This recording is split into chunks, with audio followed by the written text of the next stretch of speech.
Nahanap na ng mga tauhan ng PNP Anti-Illegal Drugs Group ang mga pulis na kabilang sa listahan ng Ninja Cops na nag-awol matapos ipadala sa Mindanao. Ito ang balita ni Lea Ilagan. Puspusan pa rin ang paghahanap ng Philippine National Police Anti-Illegal Drugs Group sa mga tinaguriang Ninja Cops o mga pulis na nagre-recycle ng illegal na droga.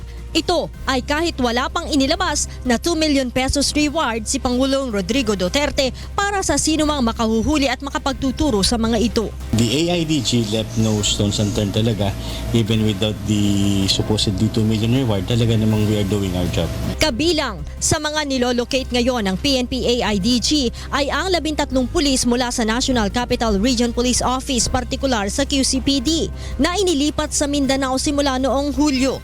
Subalit matapos na mabaril ang dalawa sa kanila sa Cotabato na ikinamatay ng isa noong Agosto, ay nag-awol silang lahat sa trabaho. Ang mga ito ay may mga ranggong mula Police Officer 1 o PO1 hanggang Police Senior Inspector. Bunsod nito, tiyak na mahaharap sila sa kaso na maaaring ikatanggal na nila sa trabaho. He would undergo per se preliminary pre-charge investigation, then summary dismissal proceedings.